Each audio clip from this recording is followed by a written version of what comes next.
How high can a powered paraglider fly? Well, pretty high. It depends on a lot of things, but if you're in uncontrolled airspace, legally 18,000 feet. But I think the more interesting question is, how low can a powered paraglider fly?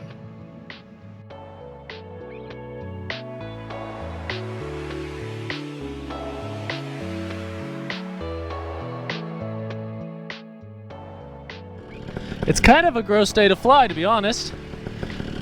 Pretty breezy. All right, here we go.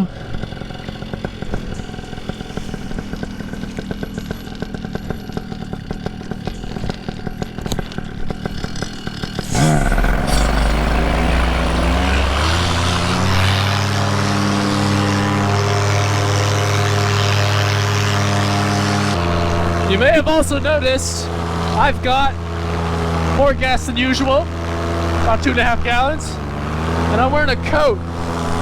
It's 74 degrees out. But as we climb, the temperature will decrease dramatically. Estimated 16 degrees colder at 5,280 feet. That's right, we're going for the Mile High Club. Okay, welcome back. We are now at 1,200 feet. Why 1,200 feet? Well, that's a good question. Without going into teaching airspace, basically, unregulated airspace is, as long as you're not in a cloud and you can see a mile, you can fly. But once you clear 1,200 feet, that goes from what's called Class G as in golf to Class E as in echo. And the requirements for cloud clearance and visibility increase significantly. It's no longer clear of clouds. There's a trick called 5-1-2. I won't go too far into it. Your instructor should teach you about it if you're learning to fly any kind of aircraft. But basically, we have to have better visibility and better cloud clearance. Obviously, no clouds in the sky today, and visibility is great. So 1,200 feet, that's above ground. Right now it's about 2,300 feet MSL, and we're going to keep climbing. Ladies and gentlemen, welcome to 2,000 feet. Give you a quick view here. You can see pretty far at 2,000 feet. There's the city skyline of Winston-Salem. That's where I actually live. It's a solid 25 miles away. There's Pilot Mountain. I've flown there before. And here's these local hills and mountains. But you notice, everything else is getting really flat. It's pretty boring. And on a powered paraglider, we're not going very fast, so it's not like I can really discern that I'm traveling very far at all. Another thing, as I increase in altitude, I've checked the forecast. Up near our target altitude of a mile high, you're not really going to be going anywhere. Winds up there are forecasted to be 25 miles an hour, which is my trimmed out speed. I don't have speed bar. And pointing into the wind right now at 2,000 feet, I'm probably somewhere in the neighborhood of 6-10 miles an hour ground speed. I'm not going anywhere. The winds generally increase as you go higher, and the views get worse. But we're going to keep going just to say we did it. Stopping off again, 3,000 feet above the ground. And, you know, my climb rate on this setup is about 350 feet per minute, which is decent for a powered paraglider. Certainly no rocket ship. I could fly with a bigger wing and a larger engine for more thrust and better lift. But it's taken me, well, I've been in the air 15 minutes. Other than stopping for these video segments, it's been full throttle climb. And I've just now hit 3,000 feet.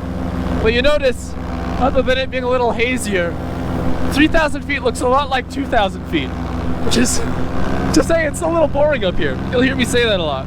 And if you're interested, temperature 55 degrees, 70, what did I say, 72, 73, comfortable on the ground, almost room temperature. Now there goes Brian taking off. Sweet. Yeah, so 3,000 feet, we're over halfway there. Let's keep pushing. I'm not that high yet, but Bigger air traffic is now going to become a concern. 3,200 feet above ground. There's a jet. He's probably cruising close to 10 grand. So high Gaggle didn't even let me know about it.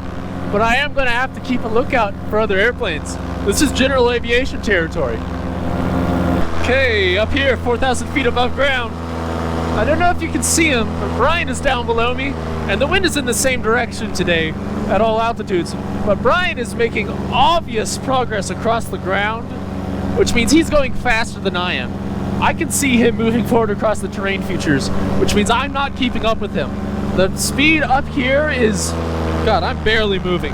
Gaggle will give me a call out soon, I'm sure. But it's cold. It's I'm starting to feel it in my fingers. 51 now. 51 degrees up here. By the way, I'm using an altimeter that I built and designed. I call it the open gauge. This is actually the smaller version. It's literally just a rechargeable battery, an Arduino, and a pressure sensor with a thermometer on board. So it's giving me rate of climb and altitude and my height above ground. That's how I'm giving you all this information. And also how I'm keeping track of my climb rate. But geez, it's getting cold up here. Something that really weirds me out, I start to get uneasy at this altitude. Not just because of the wind shears, which I've flown through a few now, but I don't know, it's just like, it's a feeling of, am I ever going to have enough time to get back down? Now it's an hour and a half to sunset, of course I'll have enough time to get down. But it's really unnerving for me because I can't really tell that I'm moving anymore. And I can't clearly discern how high I am. It's kind of bonkers. I never go this high. Let's keep going. 1,200 feet to go until I hit a mile. All right. 5,300 feet above ground. This is what it looks like, a mile high. Now, if you're coming from general aviation, one of the rules about ultralights is we're not allowed to fly over congestion or open air assemblies of persons. And the altitude doesn't matter. You could be 10,000 feet. You can't fly over a city. So here we are, 5,300 feet, and it's very cold. I'm actually getting some frostbite, loss of feeling in my wrist. 43 degrees. 43 degrees up here, folks, and going literally nowhere. I took off right there. I've been doing circles as I climb. So, here you go. A mile high. Pretty boring if you ask me. We're going to release power, and now we're going to come down. This might take a while. Something that does matter, really, but it's noticeable, but it doesn't impact the flight, is engine performance. The tune changes, right? So as you climb, the air gets thinner, and 5,000 feet will absolutely change how your engine runs. I can tell I'm not making as much power. As I climb, it gets richer, right? The air is thinner, so too much gas is going in, and I lose power because the engine runs more rich. Freezing. So I'm descending here at about 200 feet a minute, give or take. So I can climb a little faster than I can descend in a straight line. Now, of course, if I were to do a spiral, I could descend a lot faster. But I'm not about to hold a spiral for that long. But anyways, let's see what we got. 600. This is almost wingtip to the horizon. 700-ish. 700-ish feet a minute. We go down. Gaggle just gave me a report. The wind is coming from my south at almost 15 miles an hour. Coming back down through 4,000 feet now. Trying to meet up with Brian and Bobby out here ahead of me. They're just dots. It's getting a little warmer, but I'm definitely very cold. This was about the heaviest jacket I could wear and still take off with 73 degrees on the ground. But I am cold.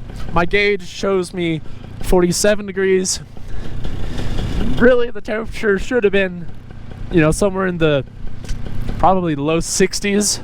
So I'm not sure that 40s is realistic. It might be wind chill on the gauge, but I do the best I can. I'm doing little turns here and there as I come down, scanning for traffic, and also the side of my wing is easier to see than a head-on view of my wing. So if somebody's coming up from behind me, they'll see the side of the wing instead of the profile of the wing. But we're gonna keep on dropping. Hopefully it warms up. Back down here, 3,000 feet above the ground. I've got 15 miles an hour of wind according to Gaggle. I can see Brian and Bobby out ahead of me and higher. I don't know if I want to climb back up there. It's getting warm again. Well, shout out to Brian. He saw the airplane before I did. We're up here at 2,600 feet above ground, and we're caught up with general aviation traffic now. Heads on a swivel. He's not using ADS-B, so Gaggle didn't call him out. We're coming back down through 2,000 feet now. Much warmer. 55. So, all else being equal, 10 degrees warmer than it was 3,000 feet above. Which, yeah, it's about right. And now we're back down at 1,000 feet above ground. I feel a huge increase in temperature. And also, the ground suddenly has shape again. I can't stress enough how flat and boring flying high is. But probably one of the coolest things about powered paragliding is we don't have a minimum altitude. Now, that comes with a huge caveat. You can't be a dick about it. I don't fly over people, I don't fly over farm animals, and I don't stay in one area. But legally, you can come down and skim the tops of, you know, a field. Can't touch or kick or drop anything, can't cause any damage, but we can just drop right in and squeeze on through little spots and hop between the fields, and it's so unbelievably magical. Back down at 500 feet now. This is more my style. Flying low has its own risks. Obviously, there's no power lines to hit at 2,000 feet. And if you had a motor malfunction, congratulations, you're now landing. But, you know, as long as you don't hit anything, you keep your wits about you. Flying down low, really, for me, is the fun. Like, that's what's interesting. Up high, yeah, I've done it. Obviously, you just watched me do it, but it doesn't compete. This is cool. Like, this is what it's about. This is flying. You can go to 5,000. Talk to me when you get to 5, you know? Wow, that's a big hole! I can't see the bottom of that hole. Oh, there it is. That's like a 10-foot deep hole. And you don't get that kind of stuff when you're doing 3,000 feet cruising. All right, Dad, this one's for you. A month ago, we flew from Yadkinville and landed right in this field. I remember, because afterwards I took off and I went so incredibly high that we got backtracked with a 180-degree wind direction, and then we landed in that field in a balloon. That's really bonkers. So, obviously, I prefer flying low. It's much more interesting, and it's a rare opportunity that we get to enjoy when compared to other aircraft. One thing to keep in mind, though, is flying low carries its own risks. If you have a motor problem, you're landing. So you always need to do that kind of stuff into the wind.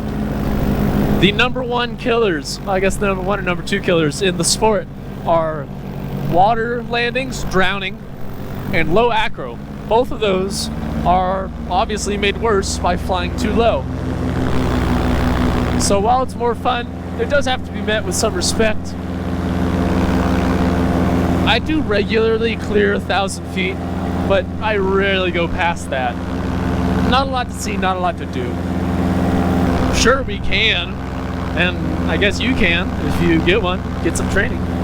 But it's not fun. Check out these guys fishing, and I got all these birds under me. I don't know if you can see that on the video. Well, anyways, my kind of flying isn't the only kind of flying. Which do you prefer, high or low? Drop a comment down below. If you learned something from the video and you want to see more, consider hitting the subscribe button. And if you enjoyed it, the likes are appreciated. Keeps the algorithm happy. We're gonna come down in this low field here. Everybody out here has huge yards. I wonder if I could talk them into flying powered paragliding. There's some thermal action above this field for some reason.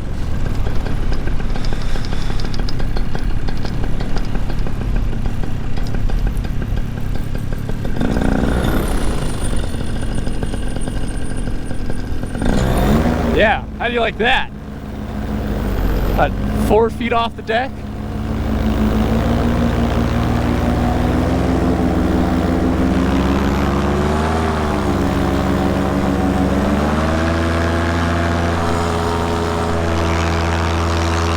This approach is always weird because it's it requires a zig and then a zag at 20 feet, but such is life. Big ears in our way on down here.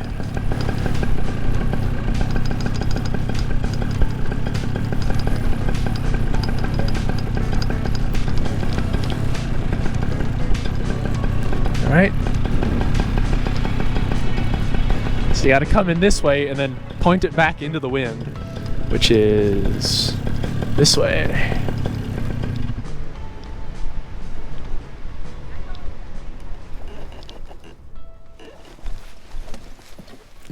Oh, it's heavy.